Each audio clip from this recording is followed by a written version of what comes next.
এই দেশের সংগ্রাম হবে, আন্দোলন হবে, যুদ্ধ হবে, রক্তের সাগর হবে। হাসিনারা পালানোর পথ পাবে না। আজকের প্রধানমন্ত্রী যিনি সর্বোচ্চ এক্সিকিউটিভ পদে আছেন, যিনি একজন মহান ব্যক্তির কন্যা, সারাদিনে দুইটা সত্য কথা বলে।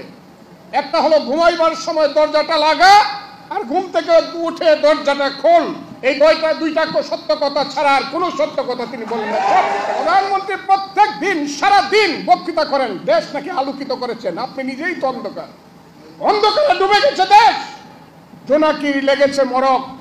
এই দেশটাকে আপনি করে ফেলেছেন নরক, নরকে পরিণত করেছেন আপনি দেশটাকে। আপনি বড় বড় কথা বলেন, দিন কিন্তু আসবে। আমি বক্তব্য বাড়াবো না, এই দেশে সংগ্রাম হবে।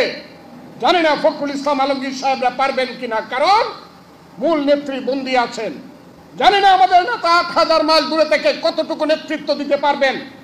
একটা কথা বলি, সংগ্রাম কিন্তু হবে, আন্দোলন কিন্তু হবে। মানব জাতির ইতিহাস কোনোদিন থেমে থাকে নাই, বাংলার ইতিহাস কোনোদিন থেমে থাকবে না।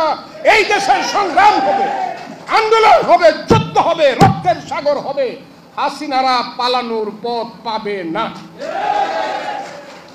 পাবে না। এবং সেইটা দেখার জন্যই বেঁচে থাকবো বন্ধুরা, কারণ এত সোজা চলে যাবে না। কেউ যেতে পারে না এই দেশে। এই দেশে মুঘল পাঠানেরা সহজে যেতে পারে নাই।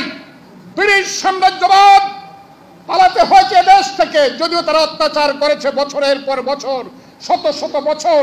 নীল সাহেব অত্যাচারে দেশের মায়েরা বোনেরা কেঁদে কেঁদে ছড়া বলেছে, ছেলে ঘুমালো, পাড়া জোরালো, বরকি এলো দেশে। বুলবুলিতে ধান খেয়েছে, খাজনা দিব কিসে? ধান ফুরালো, পান ফুরালো, খাজনার উপায় কি? আর কটা দিন সবুর করে রসুন বুনেছি। সেই ব্রিটিশকেও কিন্তু এদেশে লেজ গুটিয়ে পালাতে হয়েছে বন্ধুরা। হাসিনাদেরকে দেশ থেকে পালাতে হবে বন্ধুরা। আমি যদি আগে জানতাম স্বাধীনতার 50 বছর পরে এমন একটি বাংলাদেশ হবে, আল্লাহর দোয়াই করে বলছি, আমি মুক্তিযুদ্ধে যাওয়ার আগে 100 বার চিন্তা করতাম। মুক্তিযুদ্ধের আগে আমি খুব বাচ্চা মানুষ ছিলাম না, একটা জেলার ছাত্র সংগঠনের প্রেসিডেন্ট ছিলাম আগেই। মুক্তিযুদ্ধের সময় আমি ঢাকা বিশ্ববিদ্যালয়ে MA ফাইনাল ইয়ারে পড়ি এবং কমান্ডার হিসেবে যুদ্ধ করেছি। ঢাকা বিশ্ববিদ্যালয়ে তখন যাদেরকে পঞ্চপাণ্ডব বলা হতো ছাত্র রাজনীতিতে, আমি তার একজন। মনিরুল হক চৌধুরী, ইসমত কাদির গামা, আফম মাহবুবুল হক, আফতাব আহমদ এবং ফজলুর রহমান।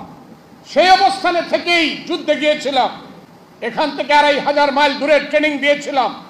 স্বপ্নে দেখেছিলাম দেশ যদি স্বাধীন হয় পাঞ্জাবি চলে যাবে, বাংলার পূর্বাকাশে ঝলমল করে স্বাধীনতার রক্তিম সূর্য উঠবে। সেই দেশে কৃষক তার পণ্যে ন্যায্য মূল্য পাবে, গরিবের সন্তানেরা স্কুল কলেজ বিশ্ববিদ্যালয়ে লেখাপড়া করে কর্মসংস্থান পাবে। সুন্দর দেশ হবে, ছবির মতো গ্রাম হবে, মিথ্যাবাদী থাকবে না, ঘুষখোর থাকবে না, চোর ডাকাত থাকবে না। এই দেশ হবে মানুষের দেশ, যে দেশকে আমরা বলতে পারবো সোনার বাংলা। সেই দেশের জন্য একদিন যুদ্ধ করেছিলাম। আজকে কি হয়েছে?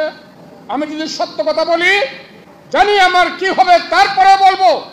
আজকের প্রধানমন্ত্রী যিনি সর্বোচ্চ এক্সিকিউটিভ পদে আছেন, যিনি একজন মহান ব্যক্তির কন্যা, সারাদিনে দুইটা সত্য কথা বলে।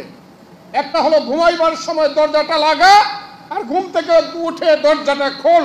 এই দুইটা সত্য কথা ছাড়া আর কোনো সত্য কথা তিনি বলেন না। স্বাধীনতা, চোরের স্বাধীনতা, ডাকাতের স্বাধীনতা, ভোট ডাকাতের স্বাধীনতা, লুণ্ঠনকারীর স্বাধীনতা, ধর্ষকের স্বাধীনতা, ব্যাংক লুটারের স্বাধীনতা, শেয়ার মার্কেট লুণ্ঠনকারীদের স্বাধীনতা, দেশ থেকে লক্ষ কোটি টাকা নিয়ে বিদেশে জমানোর স্বাধীনতা। এই স্বাধীনতার জন্যই কি যুদ্ধ করেছিলাম?